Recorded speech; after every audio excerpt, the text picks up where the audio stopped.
Hi, so this is another little behind the scenes in the studio style video. I'm going to show you how I make my rust surfaces, starting off with a sheet of steel and then using some malt vinegar,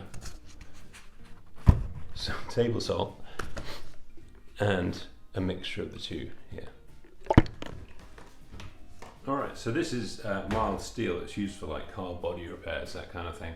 The first thing you want to do is sandpaper the edges, because it's basically just pressed out in a factory and they are razor sharp. So some good quality sandpaper, just go around the edges just to take the mean edge off them. So then basically the first stage is pretty simple. You're going to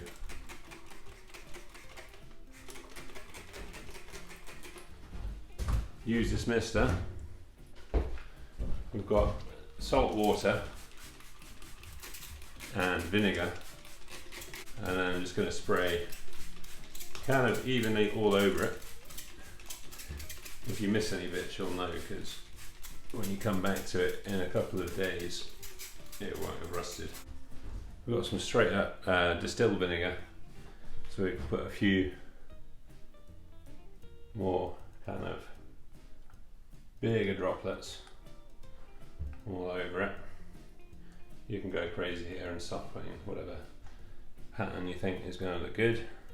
And then finally, you're just going to add a little shimmy of salt.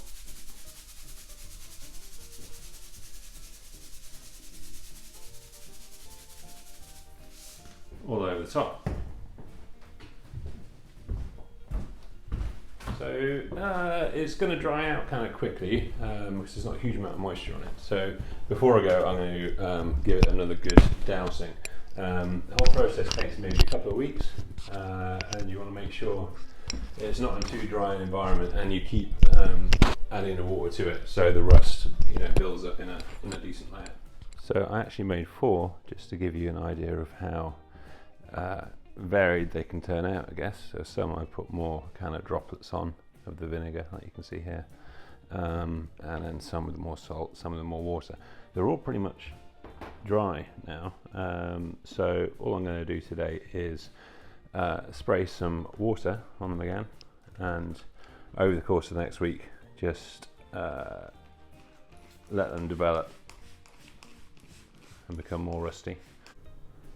So yeah, we'll let them continue to do their thing, and then about a week or so's time we will look at getting some spray paint and some colour and some different textures on them as well.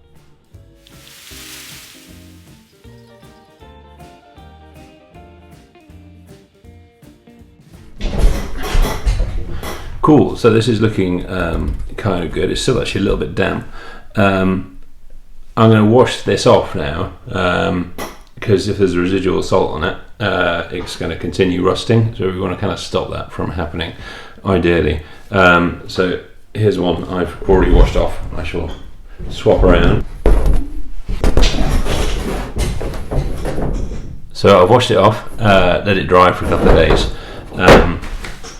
It's just evenly rusted all over now, so there's no little bits of metal shining through. It's got a lovely kind of mottled texture and stuff. I could leave it, it would be lovely to leave it like this actually, but I said I'd show you how to kind of add bits of colour and stuff as well, which I'll do. So we're going to use spray paints as I've used before. I've got, what have I got? Some kind of orangey brown one. This one's actually called Rust, but it's quite a red colour. And Merlot, which is obviously like a deep Merlot red. You can use any colour you want, obviously. You can also use, this is dry, and you can fix it with Artist Fix Tip as well, so you're not brushing the rust around. You can use like regular emulsion paint on it as well, for a different effect, if you can have like paint strokes and stuff. There's all sorts you can do, to be honest. You can once the paint's on, you can blowtorch it to blister it. Today I'm just going to do what I've done before, use some water mist, sponges and spray paint, just to give a bit more interest and detail to the finished surface.